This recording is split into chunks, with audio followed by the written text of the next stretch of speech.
Hello everyone! මේ video එකේ මම ඔයාලට ගේන්නේ ඔයාලා comment section එකේ අහපු ප්‍රශ්න වලට උත්තර එහෙම නැත්නම් Q&A session එකක්. ඉතින් ගොඩක් අය ප්‍රශ්න අහලා තිබ්බනේ. ඉතින් ඒවට උත්තර මම හිතුවා ටිකක් select කරගෙන මේ වීඩියෝ එකෙන් ඒක ටික අරන් එන්න ඕනේ කියලා.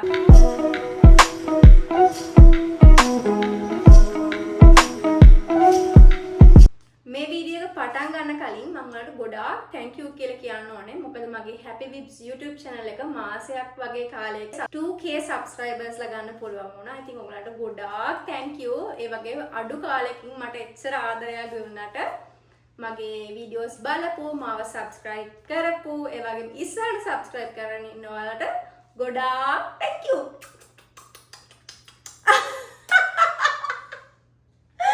ගොඩක් thank you. ඉතින් දිගටම ඉන්න මම ඔයාලා suggest කරන videos ඉස්සරහට අරන් යන බලාපොරොත්තු වෙනවා. එහෙනම් අපි යමු ප්‍රශ්න වලට. මොකද කට්ටිය එක එක විදිහේ ප්‍රශ්න දාලා තිබ්බා. බලමු මොනවද කට්ටිය මගෙන් අහලා තියෙන ප්‍රශ්න කියලා. First question. Thank you for this information video, Akka. Would like to know whether you got help through an educational agency or any recommendations. මම හිතන්නේ මේ අහන්නේ මම USA එන්න මොනවා හරි ඒජන්සි එකකින් හරි help එක ගත්තද කියලා. My answer is no. I didn't get any help from any agencies and it means I have no any recommendations. ඉතින් මට කියන්න තියෙන මේ ප්‍රශ්නට මම එහෙම කිසිම ඒජන්සියක් through නෙමෙයි ගියේ. මම මගේ දේවල් තනියම කරගත්තේ යුනිවර්සිටිස් හොයන එකේ ඉඳලා මොනවද යුනිවර්සිටිස් සිලෙක්ට් කරන්න ඕනේ. ඊට පස්සේ ඇප්ලිකේෂන් process එක ඒ වගේම වීසා ඇප්ලිකේෂන් එක පවා මම කිසිම ඒජන්සි එකක් through නෙමෙයි ගියේ. ඉතින් මම හොයලා ඊට පස්සේ ඔසඳයි මම දෙන්නම එකට හෙව්වේ. ඒ දේවල් හොයලා අපි දෙන්න එකට තමයි ඒ දේවල් කරගත්තේ. ඉතින් ඒක තමයි මගේ උත්තරේ. හින්දා වගේ කට මට recommendation එකක් දෙන්න අමාරුයි. මට කියන්න තියෙන්නේ application process එකට වගේ නම් මේ කිසිම agency එකකට සල්ලි බෙදා ගන්න එක ඇත්තටම අපරාධයි. F1 visa process එකට වුණත් මේ සල්ලි බෙදා ගන්න එක අපරාධ agency එකකට. මොකද මේ ඒක ඇත්තටම තනියෙන් කරන්න පුළුවන් දෙයක්. මම මොකද ඉස්සරහට කරන්න ඉන්නවා visa process එක කොහොමද වෙන්න ඕනේ කියන වගේ වීඩියෝ එකකුත් බලමු මම ඉස්සරහට එහෙම එකක් අරන් එන්නම්. හරි. අපි යමු එහෙනම් අපේ දෙවැනි ප්‍රශ්නට. What is your undergraduate university in Sri Lanka? What is your subject combination in BSc Science degree? And what is your specialized subject? University of Ruhuna. And my subject combination was zoology, botany and chemistry, and I specialized in chemistry. ඊළඟ ප්‍රශ්නේ. මේක හොඳ ප්‍රශ්නයක්. අනිත් ඒවත් හොඳ ප්‍රශ්න. Trump president නිසා දැන් USA PhD scholarship apply කරද්දි barriers එහෙම තියෙනවද අක්කි? students visa ගද්දි එහෙම. student visa ගන්න කලින් ඉඳන්ම මම කියන්න ඕනේ දැන් USA වල Trump පත් වුණාට පස්සේ මේවා YouTube වල කිව්වට කමක් නැද්ද දන්නෙත් නැහැ. දැන් Trump president වුණාට පස්සේ ලොකු වෙනස්කම් වගේක් වෙලා තියෙනවා USA වල ඇත්තටම. ඒ වගේ ඉන්ටර්නැෂනල් ස්ටුඩන්ට්ස් වලට වගේ වෙලා තියෙන ලොකුම වෙනස්කමක් සහ හානියක් කියන්න පුළුවන්. දැන් යුනිවර්සිටිස් වලට දෙන ෆන්ඩ්ස් අඩු කරලා තියෙනවා. රිසර්ච් හරි අනිත් හැම දෙයකටම දෙන යුනිවර්සිටිස් වලට දෙන ෆන්ඩ්ස් අඩු කරලා තියෙනවා. එතකොට ඒකේ තේරුම තමයි ඒගොල්ලෝ යුනිවර්සිටි එකකට ඉන්ටේක් කරගන්න ප්‍රමාණයක් අඩු කරගෙන තියෙනවා. යුනිවර්සිටි වලට මේ යුනිවර්සිටි ඉන්ටේක් එකත් අඩු කරනවා ඉන්ටර්නැෂනල් ස්ටුඩන්ට්ස්ලා මේන්ලි. එතකොට දැන් කලින් හිතන්නකෝ යුනිවර්සිටි ඔෆ් ෆ්ලොරිඩා වලට ළමයි 50ක් ගත්තා කියලා සමහරවිට මේ අවුරුද්දේ ළමයි 25ක් ගන්න වෙන්න පුළුවන්. සමහරවිට භාගයටම අඩු වෙන්න පුළුවන්. ඒක දෙයක්. අනිත් දේ තමයි දැන් කියන්නේ ඔයාලට දැන් යුනිවර්සිටි මම මේ කතා කරන්නේ යුනිවර්සිටි PhD apply කරපු ළමයි ගැන. ළමයින්ට විශේෂයෙන්ම මේ ප්‍රශ්නෙට දැන් යාලා ඇප්ලයි කරාට පස්සේ ඔයාලට එනවනේ ඔෆර් ලෙටර් ඔයා සිලෙක්ට් වුණා නම් සිලෙක්ට් කරා කියලා ඔෆර් ලෙටර් එකක් එනවා. වෙනදට දැන් අපි කරන කාලේ වගේ අපි ඇප්ලයි කරපු කාලේ අප්‍රේල් ජනවාරි ඔෆර් එක ආවා නම් අප්‍රේල් වෙනකන් කාලයක් දෙනවා ඔෆර් එක ඇක්සෙප්ට් කරන්න. ඒ කියන්නේ ඔයා කැමතිද නැද්ද කියලා මේකට කියන්න. දැන් ඒ වුණාට මේගොල්ලෝ මුලදීම ජනවාරි එවල නම් ඕගොල්ලෝ ඒක ඇක්සෙප්ට් කළේ නැත්නම් ඒගොල්ලෝ ඒ ඔෆර් එක විත්ඩ්‍රෝ කර ගන්නවා. ඒක තමයි මේ ළඟදි වෙලා තියෙන ගොඩක් ස්ටුඩන්ට්ස් ලා වෙලා තිබ්බා. ඒ හින්දා ඔයගලන්ට ඔෆ් එකක් දැනටම ඇවිල්ලා තියෙනවා නම් ඒක ගොඩක් කල් ගන්න එපා මේ ඇක්සෙප්ට් කරන්න ඉක්මනට ඒක කරන්න. එහෙම නැත්නම් ඔයගලගේ ඇප්ලිකේෂන් එහෙම නැත්නම් ඔයගලගේ ඇක්සෙප්ටන්ස් එක එයාලා විත්ඩ්‍රෝ කරගනි. වීල්ස් එක ගැන කතා කරද්දී මට කියන්න තියෙන්නේ කලින්ට වඩා ටිකක් ටෆ් වෙයි. මොකද දැන් එයාලා කොහොමත් ගන්න නැහැනේ යුනිවර්සිටි වලට ඉන්ටර්නැෂනල් ස්ටුඩන්ට්ස්ලා. ඒක ලංකාවට කොහොම වෙයිද දන්නේ නැහැ. දැන් ගිය අවුරුදු වල ඒක රටින් රටටත් වෙනස් වෙන්න පුළුවන්. මොකද දැන් ගිය අවුරුදු වල චයිනා වලට කලින් අවුරුදු වල චයිනා වලට ගොඩාක් ලොකු කෝට් එකක් ගිහින් තිබ්බා ඉන්ටර්නැෂනල් ස්ටුඩන්ට්ස්ලා ගනිද්දී. දැන් ගිය අවුරුද්ද වගේ වෙදී චයිනා වලින් අරගෙනම නැති තරම් ඒ රටවල් අතර තියෙන සම්බන්ධතාවවලුත් එක්ක. එතකොට දැන් ලංකාව ගැන කොහොමද කියන්න දන්නේ නැහැ මේ අවුරුද්දේ. මොකද අරන් ගන්න කෝට් එකත් අඩු කරන නිසා. හැබැයි ඔයගොල්ලෝ වෙනදාට වගේම දැන් ඕන කෙනෙක් වීසාවද ප්‍රිපෙයාර් වෙනවා. ඒ වගේ ඒ වුණාට ගොඩක් සාමාන්‍යයෙන් ප්‍රිපෙයාර් වෙලා යන්න. ඔයාලට ෆුල් ස්කෝලර්ෂිප් එකක් නම් තියෙන්නේ. එයාලා රිජෙක්ට් කරන්න තියෙන පොසිබිලිටි එක ගොඩක් අඩුයි. හරි. අපි යමු බලමු ඊළඟ ප්‍රශ්නට. කලින් ප්‍රශ්න වගේම තවත් ප්‍රශ්නයක්. අපි කෙමිස්ට්‍රි ස්පෙෂල් වෙන රුහුණා යුනිවර්සිටි එකට ජොයින් වුණේ මොන ඩිග්‍රී එකටද? මම ජොයින් වුණේ බයෝ සයන්ස් ඩිග්‍රී එකට. බයෝ සයන්ස් ඩිග්‍රී එකෙන් සූබොට්නි කෙමිස්ට්‍රි කරලා ඊට පස්සේ තර්ඩ් එකෙන් මම කෙමිස්ට්‍රි ස්පෙෂල් කියන සබ්ජෙක්ට් එක තෝරගෙන ඒකෙන් තමයි මම ස්පෙෂලයිස්ඩ් වුණේ. ඊළඟ ප්‍රශ්නය. BSc ඩිග්‍රී එකක් කරලා USA ඇප්ලයි කරන්න පුළුවන්ද? මේ ප්‍රශ්නට මගේ උත්තරය ඔව් කියන එක. මොකද මේ මම දන්න තරමින් ලංකාවේ තියෙන ඇග්‍රිකල්චර් ඩිග්‍රී එක 4 year ඩිග්‍රී එක. එතකොට ඔයගොල්ලෝ USA වලට ඇප්ලයි කරනවා නම් ඔයගලන්ට 4 year ඩිග්‍රී එකක් තියෙන එක තමයි කරන්න පුළුවන් හොඳම දේ. 3 year ඩිග්‍රී එකක් තියෙනවා නම් මේන් කරන්න පුළුවන් තව හොඳම දෙයක් තමයි ඔයාලා MSc එකක් කරන එක. දැන් මම දන්න තරමින් ලංකාවේ තියෙන්නේ ඇග්‍රිකල්චර් ඩිග්‍රීස් 4 year ඩිග්‍රී ඒ කියන්නේ ඔයාලට USA වලට ඇප්ලයි කරන්න පුළුවන්. ඒ ඇප්ලයි කරද්දී ඔයාලා බලන්න ඕනේ මොන යුනිවර්සිටිස් වලද මේ ඇග්‍රිකල්චර් ඩිග්‍රී එකට අදාළව PhDs තියෙන්නේ කියලා. හැම යුනිවර්සිටි එකකට නැති වෙන්න පුළුවන්. එහෙම බලලා ඔයාලට පුළුවන් PhD වලට ඇප්ලයි කරන්න. Next question. Did you teach in University of Ruhuna in Sri Lanka? Yes, I worked as an assistant lecturer in chemistry at University of Ruhuna, Faculty of Fisheries and Marine Sciences and Technology. As well as I worked as a demonstrator in chemistry at University of Ruhuna, Faculty of Science and Faculty of Science, Department of Chemistry. මේක කියලා මට කියන්න ඕන දෙයක් තමයි ඔයා මේ වගේ දෙයක් කරලා තියෙනවා නම් ඔය එක additional qualification එකක් ඔයාට PhD apply කරන්න, but it is not a must. මොකද මේ දැන් අපි මෙහෙ ඇවිල්ලා PhD කරද්දී අපි TA කරනවා. TA means teaching assistant. එතකොට එහෙම නැත්නම් RA එකක් කරනවා. RA කියන්නේ research assistant. ඒ දෙකෙන් එකක් තමයි අපේ මෙහෙ ඇවිල්ලාම job එක වෙන්නේ ගොඩක් වෙලාවට. එතකොට මෙහෙ ඇවිල්ලා එක කරද්දී දැන් ඔයා ඒ විදිහට teaching හරි ඒ වගේ දෙයක් යුනිවර්සිටි එකේ කරලා තියෙනවා නම් ඒක ඔයාලට add කරන්න පුළුවන් CV එකට, ඔයාලගේ academic CV එකට qualification එකක් විදිහට. ඒක හැබැයි එහෙම කරේ නැහැ කියලා ඇප්ලයි කරන්න බැහැ කියලා එකක් නැහැ. එහෙම අත්‍යවශ්‍ය නැහැ. හැබැයි එහෙම කරලා තියෙනවා නම් ඒක additional qualification එකක් වෙනවා. හරි. ඊළඟ ප්‍රශ්නය. Very informative. Thank you and wish you good luck with your studies. And one question. අක්කා ඔයා graduate වෙලා කොච්චර කාලෙකින්ද PhD වලට apply කරේ? pending results වලින්ද? මම pending results වලින් නෙමෙයි apply කරේ. graduate වෙලා ටික කාලෙකින් මම ග්‍රැජුවේට් වෙනවත් එක්කම අපි ඩිමොන්ස්ට්‍රේට් ආවා. ඩිමොන්ස්ට්‍රේට් ඇවිල්ලා මම ඩිමොන්ස්ට්‍රේට් මාස 6ක් විතර වර්ක් කළා. ඒ මාස 6ක් විතර වර්ක් කරලා ඉවර වුණාට පස්සේ මම Fisheries and Marine Sciences and Technology එකේ University of Rohana වලම තියෙන තවත් ෆැකල්ටි එකක්. ඒකේ මම assistant lecturer කෙනෙක් විදිහට වැඩ කළා. ඒ වැඩ කරලා එතන මම අවුරුද්දක් විතර වැඩ කළා. ඒ අතරතුර තමයි මම PhD වලට apply කරේ. එතකොට මම අවුරුදු 1කමාරක් විතර ග්‍රැජුවේෂන් එකෙන් පස්සේ හිටියා. ඊට පස්සේ තමයි මම ඇප්ලයි කරේ. ඔයාලට පුළුවන් මේ pending results වලින් ඇප්ලයි කරන්න. එහෙම තමයි. හරි. ඊළඟ ප්‍රශ්නේ මේකත් හොඳ ප්‍රශ්නයක්. If a foreign student deliver a baby while on student visa, does the baby become a US citizen? Yes, a baby in the US, the born baby in US automatically become US citizen, regardless of the parents' immigration status. එහෙමයි කියලා ඒක ළමයාට citizen හම්බුණා කියලා ඒක පේරන්ට්ස්ලාට හම්බෙන්නේ නැහැ. හැබැයි ඉපදුනා US මේ පොළවේ ඉපදුනොතින් බබෙක් එයාගේ අම්මගේ තාත්තගේ ස්ටේටස් එක F1 වෙන්න පුළුවන්, J1 වෙන්න පුළුවන්, ඒක අදාළ නැහැ. ස්ටුඩන්ට් වීසාක් වෙන්න පුළුවන්.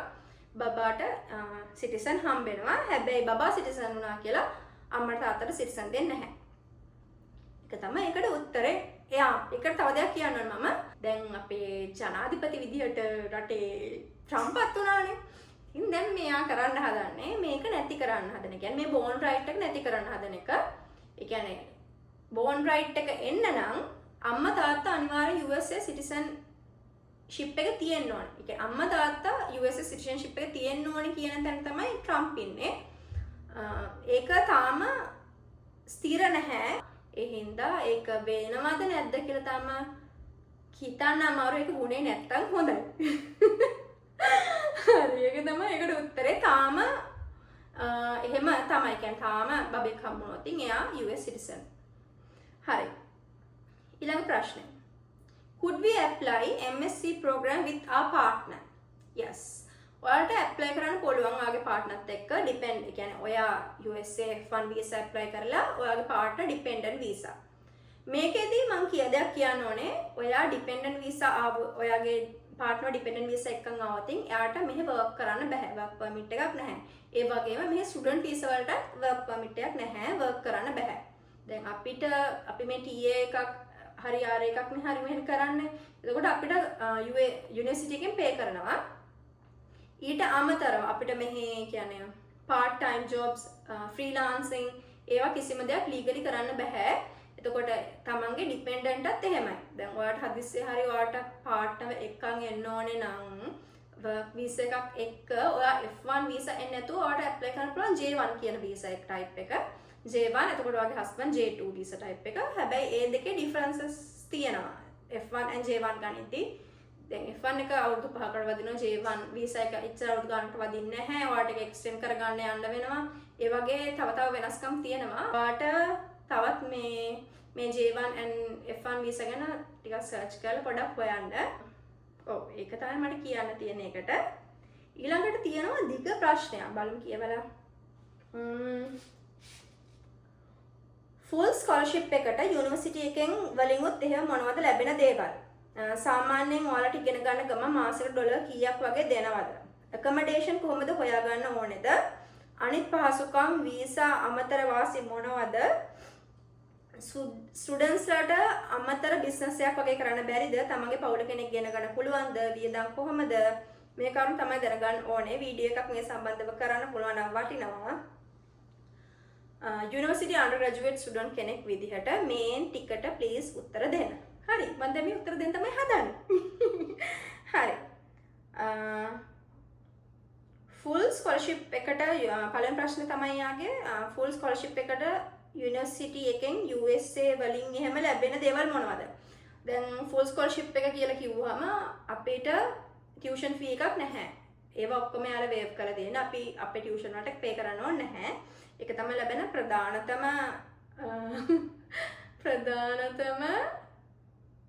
benefit එක. ඊට පස්සේ ඊළඟට ගත්තම අපිට health insurance එකක් හම්බෙනවා. ඔයගොල්ලෝ දන්නවත් ඇති සමහර විට USA වල health කියන එක පුදුම ගණන්. නිකන් මේ හම්බ කරපු ඔක්කොම ටික නිකන් health වලට ලෙඩක් හැදුනොත් එහෙම වියදම් කරලා දාගන්න පුළුවන් වගේ දෙයක් තමයි USA වල තියෙන්නේ. ඉතින් health insurance එකක් නැතුව මේ වගේ රටවල ඉන්න බෑ. දැන් අපිට ඒක යුනිවර්සිටි එකෙන් යුනිවර්සිටි වෙනස් වෙනවා. සමහරට මීටත් වඩා අඩු ගන්න. අපි ගෙවන්නේ ඩොලර් 12ක් වගේ මාසෙකට health insurance එකට. මීටත් වඩා අඩුවෙන් ගෙවන අය ඇති, වැඩියෙන් ගෙවන අය ඇති. ඒක යුනිවර්සිටි එක මත depend. එතකොට අපිට health insurance එකත් හම්බෙනවා. ඊට පස්සේ තව තියෙනවා ඉතින් එක දේවල්. ඔයාලා ඉන්නේ public university එක නම් මම හිතන්නේ හැම public university එකකම තියෙනවා. ඒ කියන්නේ transport free.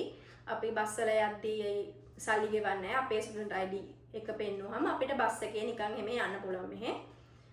තව මොනවද තියෙන්නේ? තව තියෙන එක දේවල් මම ඉස්සරහා වීඩියෝ වලින් උත් ගේන්න ඉන්නවා ටිකක් අපිට මෙහෙ තියෙන opportunities මොනවද කියලා. තව මොනවද තියෙන්නේ? ඒ ටික තමයි මට මේන්ලිව තියෙන්නේ. ඔව් ඒවා තමයි තියෙන්නේ මේන්ලිවම. තව මොනවා හරි මතක් වුණොත් බලමු. කියන්න මම මැද්දේදී හරි මතක් වුණොත් accommodation කොහොමද හොයාගන්න ඕනේද? accommodation හොයාගන්න ඕනේ. සමහර වෙලාවට දැන් අපි graduate student වලට අපිට graduate housing උත් තියෙනවා.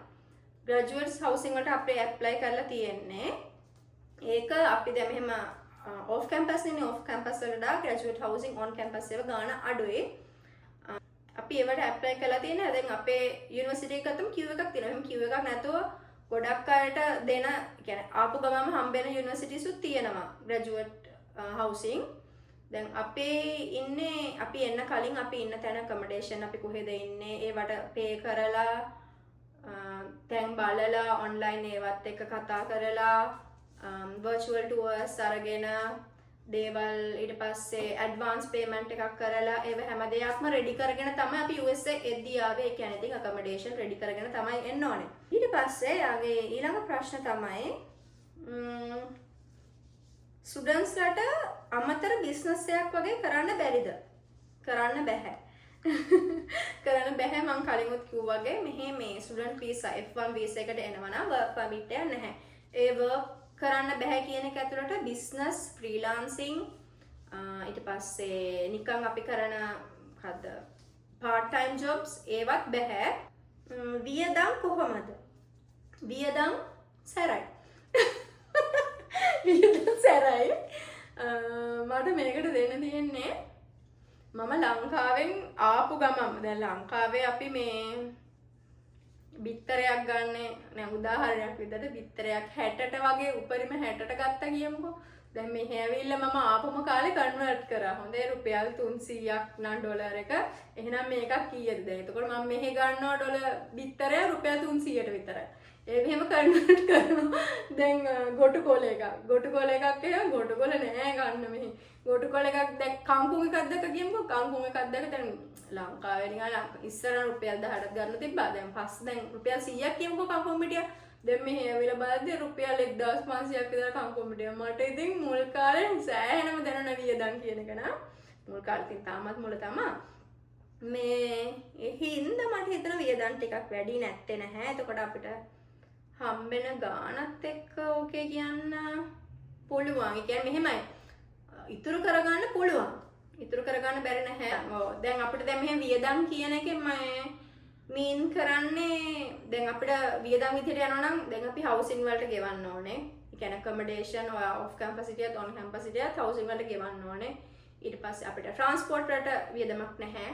ඊපස්සේ කන්න බොන්න ටිකට වියදම් වෙනවා. shopping යන්න එපා. shopping යන වියදම් වෙනවා.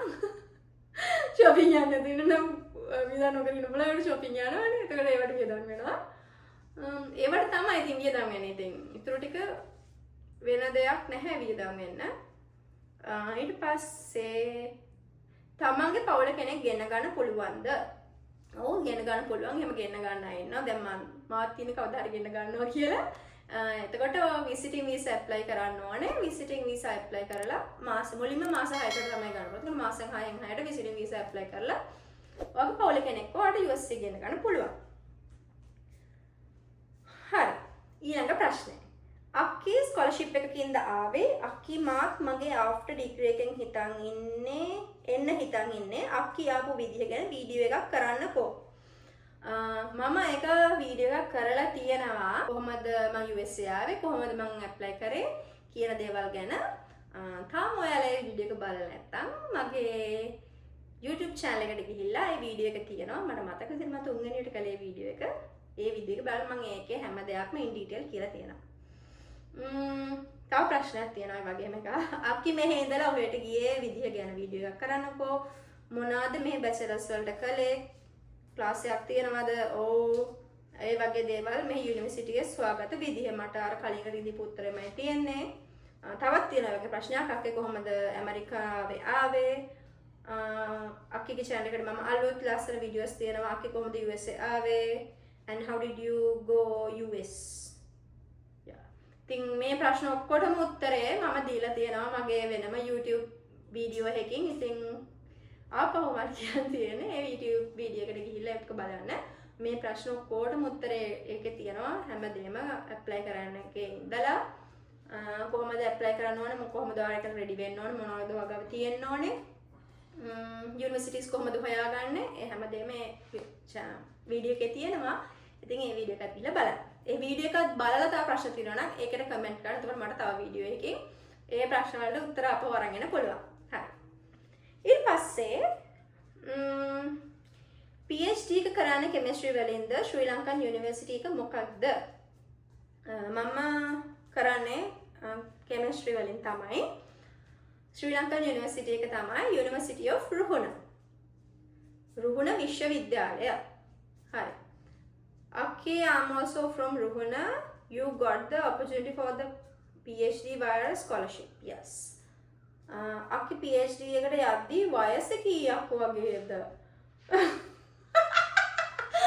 ඒකට මේ මම උත්තර දීමේ වැළකී සිටිනවා. වයස උත්තර දීමෙන් වැළකී සිටිනවා. කීයක් වගේ පේනවද? Still I'm in my 20s. ඒ හින්දා මේ අවුලක් නැහැ. ඒවට මම ඒකට උත්තර දෙන්න යන්නේ නැහැ. ඊළඟ ප්‍රශ්නේ. අක්කි බාරේ. ඊළඟ ප්‍රශ්නේ මෙහෙමයි. එහෙම වෙනවා. ඒක සාමාන්‍ය මේ ජීවියෙක්ට සිද්ධ වෙන්න ඕන දෙයක්. ඒකට මේ ලොකු ප්‍රශ්නයක් කරගන්න එපා. දිගින් දිගටම වෙනවා නම් මේ බෙහෙත් නම් ගන්න වෙයි. කන්ට්‍රෝල් කරගෙන ඉන්න බලන්න. නේද? අවුලක් නැහැ. එයාටත් ඒක ප්‍රශ්නයක් නේ. හරි. අපි ඊළඟ ප්‍රශ්නයට යමු. අක්කේ කියනවානේ මට. ඕකේ.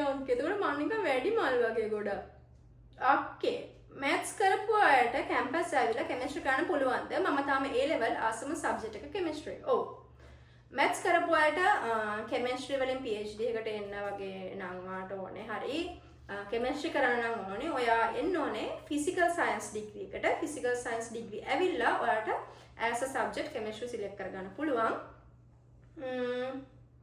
එතකොට ඔයාලට maths combination එකක් එක්ක chemistry select කරගන්න තමයි තියෙන්නේ. ඊළඟ ප්‍රශ්නේ. මාස්ටර් එකක් කරන්න USA යුනිවර්සිටි වල opportunities තියෙනවද කියලා දැනගන්න පුළුවන් ක්‍රමයක් තියෙනවද? ඔව්. මට මේකටත් කියන්න තියෙන්නේ අර වීඩියෝ එකට ගිහිල්ලා බැලුවොත් මම ඒකේ විස්තර කරලා තියෙනවා කොහොමද යුනිවර්සිටිස් හොයාගන්නේ කියලා. දැන් ඔයාට මම පොඩ්ඩක් මේක ගැන කියන්නම්. මොකද ගොඩක් ඒ වගේ ප්‍රශ්න තිබ්බ හින්දා මාස්ටර් එකක් හරි ඔයාට PhD එකක් හරි USA වල opportunities තියෙනවද කියලා බලා ගන්න පුළුවන් විදිහක් තමයි Times කියලා තියෙනවා වෙබ්සයිට් එකක්. Times. එහෙමත් නැත්නම් US News. ගොඩක්ම recommend කරන US News වෙබ්සයිට් එක. මොකද මම ගොඩක් use කළේ ඒක. මේ ඒකට ගියාට පස්සේ ඔයාට දැන් හිතන්නකෝ ඔයා අදාළ සබ්ජෙක්ට් එක ගිහිල්ලා ඒකේ ගැහුවට පස්සේ අදාළ යුනිවර්සිටි එකේ ඔයාට එනවා ඒ කියන්නේ රෑන්කින් අනුව මොන වගේ යුනිවර්සිටිස්ද USA වල තියෙන කියලා. එතකොට ඒ US යුනිවර්සිටිස් වලට ගිහිල්ලා ඔයාට අතුලට ගිහලා බලන්න පුළුවන් මේකේ MSc ප්‍රෝග්‍රෑම් එකක් තියෙනවද? MSc ප්‍රෝග්‍රෑම් එකක් තියෙනවා නම් කොයි කාලෙ විතරද යාලා මේවට ඉන්ටේක් එක ගන්නෙ කියන දේවල් බලා ගන්න පුළුවන්. ඒක තමයි ක්‍රමය. හරි. ඊළඟ ප්‍රශ්නේ. මේ අක්කේ 4-year degree එකේ 3-year degree එකයි degree වල USA වලට එනකොට බලනවද? මොකක්ද එහෙම කතාවක් තියෙන්නේ? එහෙම බලනවා. මේ මොකද එයාලගේ ගොඩක් දැන් ඔය PhD තෝරගන්න අපි බලද්දී ගොඩක්ම තිබ්බේ 4-year degree තමයි. දැන් එයාලගේ තිබෙන requirements. එතකොට එයාලගේ requirements වල එකක් තමයි 4-year degree එකක් තියෙන එක. එහෙමත් නැත්නම් 3-year degree with MSc එකක් තියෙන්න ඕනේ. ඔයාලට 3-year degree වලින් එන විදිහ ඇති. හැබැයි ඒක මට full recommend කරන්න බෑ එහෙම එකක් එන එක. ඒ වගේම full scholarship එකක් ගන්න එක.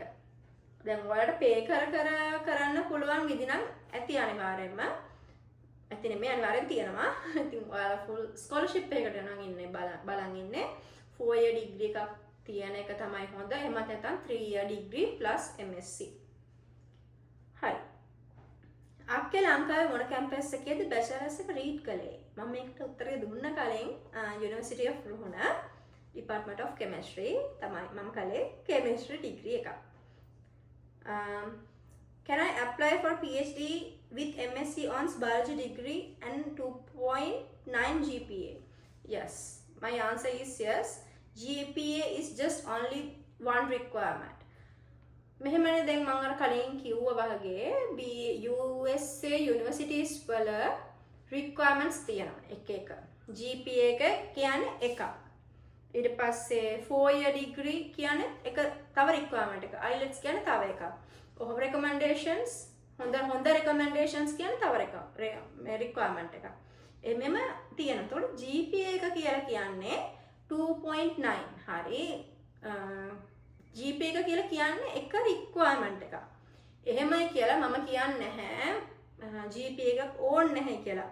ඔයාට හොඳ GPA එකක් තියෙනවා නම් ඒක ගොඩක් හොඳයි. ඒ කියන්නේ ඔයාට PhD එකට එන්න තියෙන possibility එක වැඩි.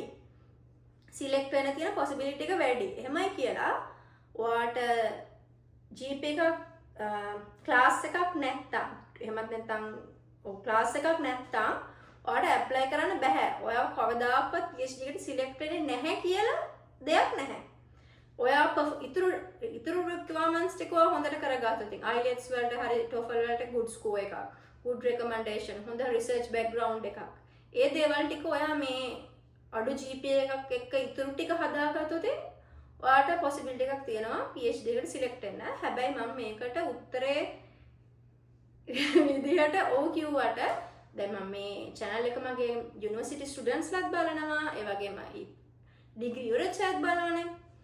මම යුනිවර්සිටි ස්ටුඩන්ට්ස්ලාට මේ උත්තරේ නෙමෙයි දෙන්නේ. මම කියනවා ඔව් ඔයාලට ක්ලාස් එකක් තියෙන්න ඕනි කියලා. මොකද ඔයාලව මොටිවේට් කරන්න.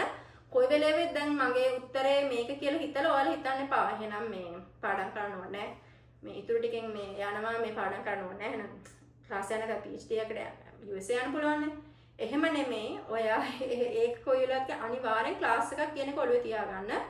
මේ ක්ලාස් එකක් කියන එක ඔළුවේ තියාගෙන වැඩ කරන්න. ඔයාලට තියෙනවයි කියන්නේ ඉතින් possibility එක වැඩි කියලා තමයි තියෙන්නේ. කොයි වෙලාවෙත් මම කියන්නේ නැහැ අඩු GPA එකකින් නවතින්න කියලා. තමන් පුළුවන් උපරිමය කරලා හොඳම GPA එකට යන්න. හරි. ඊළඟ ප්‍රශ්නේ. අන්තරයට සමානකම් ඔහෙ නැද්ද? ඔහෙ විශ්වවිද්‍යාලවල ළමයිනුත් මහපාර සටන් පාට කී ඇවිදිනවද?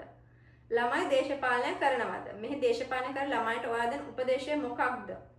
සල්ලි දීලා ඉගෙන ගන්න ළමයි ඇමරිකානු ආණ්ඩුවට බයින නැද්ද? අපිට නිකන් උගන්වන්නේ නැහැ කියලා.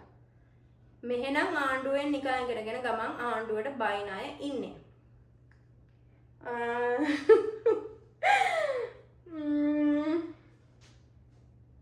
මොකද්ද මම මේකට කියන්නේ? මෙහෙම. මේකට උත්තරේ පළවෙනිම ප්‍රශ්නෙට උත්තරේ අන්තරයට සමානකමක් නැද්ද? තියෙනවා. මෙහෙත් තියෙනවා යූනියන් එකක් ස්ටුඩන්ට් යූනියන් එකක් තියෙනවා. දැන් අපිට ග්‍රැජුවේට් ස්ටුඩන්ට්ස්ලා ඉන්ටර්නැෂනල් ස්ටුඩන්ට්ස්ලා වුණත් ඒ යූනියන් එකට බැඳෙන්න පුළුවන්. කිසිම ප්‍රශ්නයක් නැහැ. මහපාර සටන් පාට කී ඇවිදිනවා නම් මම තාම දැකලා නැහැ. හරි යා ආතල් එක දීලා තියෙනවා. ළමයි දේශපාලනය කරනවද? මෙහි දේශපාලනය කරන ළමයින්ට ඔයා දෙන උපදේශය මොකක්ද? දේශපාලනය නෙමෙයි මොන දේ කරත් කමන්නේ අන්තිමට ඉගෙන ගන්න. මොකද දේශපාලනය කරන කවුරුත් දෙන්නේ නැහැ අපිට මේ ටික දෙන්න අර ටික දෙන්න කවුරුත් ඇවිල්ලා අපේ අම්මලා තාත්තලා බලා ගන්න නැහැ. තමන් ඉගෙන ගත්තොත් තමන්ටත් හොඳයි අනිත් මිනිස්සුන්ටත් හොඳයි. දේශපාලනය කරාට කමන්නේ. ඉතින් තමන්ට අත්‍යවශ්‍ය දේ ප්‍රයොරිටයිස් කරලා ඒ දේත් කරනවා නම් දේශපාලනය කරනවා කියලා කිසිම දෙයක් නොකර දේශපාලනයෙම ඉන්නවා නම් කාටවත් හොඳ නෑ. ඉතින් දේශපාලන ළමයි නෙමෙයි මම හිතන්නේ දැන් රටේ මිනිස්සු දේශපාලනය කරන හැටි දැක්කද කියලා. එතකොට ඉතින් මට හිතෙන්නේ මේ ළමයි දේශපාලනයට ගිහිල්ලා වැඩක් තියනවද කියලා. මොකද මේ රටේ ඇත්තටම දේශපාලනය කියලා කරන නිකන් රටේ මිනිස්සුත් හරියට කරන්න නැහැ කරනවද කරන්නේ නැහැ නේද මගේ අදහසට නම් අනුව නම් හින්දා ඒක තමයි මගේ මේ ප්‍රශ්නෙට උත්තරේ මම වැඩි දේශපාලන කියවන්න යන කැමති නැහැ මොකද මේව කොහෙන් කෙලවර වෙයිද දන්නේ මට සුදු වෑනයක් આવොත් එහෙම මේ එහෙනම් මගේ ප්‍රශ්නෙට උත්තර දීලා නවතිනවා හරි මොන දේ කළත් කමන්නේ දේශපාලනය හරි ඕනම දෙයක් කළත් කමන්නේ රටට පාඩුවක් නොවි තමන්ට පාඩුවක් නොවි අනුන්ට කරදරයක් නොවි ඒක තමයි මගේ උත්තරයකට හරි ඊළඟ ප්‍රශ්නේ මම මේ ප්‍රශ්නට හරි ආසයි එයා විතරයි මට නංගි කියලා තියෙන්නේ නංගි මාස්ටර් වලට ෆුල් ස්කෝලර්ෂිප් එකක් හරි half ස්කෝලර්ෂිප් එකක් හරි ෆුල් පේමන්ට් හරි ගියාම part time වැඩ කරන්න බැරිද හස්බන්ඩ් බබාව ගන්න බැරිද මම මේකට මේ උත්තරේ දුන්න ටිකක් මොකද මේ ෆුල් ස්කෝලර්ෂිප් එකකට එන්න පුළුවන් ඇවිල්ලා F1 වීසා යටතේ නම් එන්නේ ඔයාලට මෙහි වැඩ කරන්න බැහැ. එහෙම වුණොතින් ඔයාලට වැඩ කරන්නත් බලාගෙන ඉන්නවා නම් J1 වීසා ටයිප් එක ඇප්ලයි කරන එක තමයි හොඳ.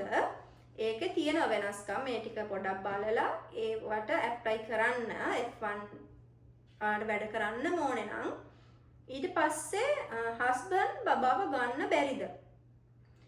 පුළුවන් ඩිපෙන්ඩන්ට් වීසා දාලා ඔයාලට ගන්න පුළුවන් F1 නම් F2 වීසා ටයිප් එක ඇප්ලයි කරනවා. ඔයා දැන් මම කිව්වාගේ J1 වර්ක් කරන්නත් බලාගෙන නම් ඉන්නේ J1 දාලා J2 වීසා ඔයාගේ හස්බන්ඩ්ට ඇප්ලයි කරන්න පුළුවන්. එම ප්‍රශ්නයක් නැහැ. ගෙන ගන්න පුළුවන්. මං තෝරගත්ත අන්තිම ප්‍රශ්නේ ඒ ප්‍රශ්නෙට මම කලින් උත්තර දීපු තවත් ඒ වගේ ප්‍රශ්නයක්. හායි අක්කා ඔයා BSc එකට කරපු ඩිග්‍රී එක කියන්නකෝ. මම කළේ BSc ස්පෙෂල් ඩිග්‍රී ඉන් කෙමිස්ට්‍රි. ඒ කියන්නේ කෙමිස්ට්‍රි ස්පෙෂල් ඩිග්‍රී එකක් විදිහට තමයි කළේ. ඒක උන් අනිත් පැත්තට කිව්වා. හරි. ඉතින් හරි එහෙනම් මේ ටික තමයි මම ආන්සර් කරන්න ආපු ඔයගොල්ලන්ගේ ප්‍රශ්න. ඉතින් ඔයාලට තව ප්‍රශ්න තියෙනවා නම් ඔයාලට පුළුවන් පල්ලෙහෙන් කමෙන්ට් කරන්න. එහෙමත් නැත්නම් මගේ Instagram account එකට ගිහිල්ලා message එකක් දාන්න ඔයාලට තියෙන ප්‍රශ්න. ඉතින් මේ දේවල් තමයි මට කියන්න ඕන වුණේ. මම හිතනවා ඔයාලගේ questions වලට මම හොඳට හරියට ඔයාලට ඕන answers ලබලා දුන්නා කියලා. අනිත් එක තමයි මම කියනවනේ මම මේ කිව්වේ මගේ opinions. මීට වඩා වෙනස් opinions තියෙන අය තව ඇති. එතකොට එයාලට පුළුවන් ඉතින් එයාලගේ ඔපිනියන් කියන්න. මම මොකද කියන්නේ නැහැ. මම මෙතනදී මේ වීඩියෝ එකෙන් කියන්න ගියේ මගේ ඔපිනියන් ඔයාලගේ කමෙන්ට්ස් වලට and answers for your questions. ඒ දේ තමයි මම එනම් මේ වීඩියෝ එකෙන් අරන් ආවේ. ආයි මම වීඩියෝ එකෙන් යන කලින් කියන්න ඕනේ thank you subscribe කරපු මගේ channel එක subscribe කරපු හැමෝටම මම ඔයාලට ගොඩාක් ආදරේ. thank you. මම තව ලස්සන වීඩියෝස් මම ඔයාලට ඉස්සරහට අරන් එන්නම්. එහෙනම් අදට මේ වීඩියෝ එකෙන් ගිහින් එන්නම්. thanks for watching.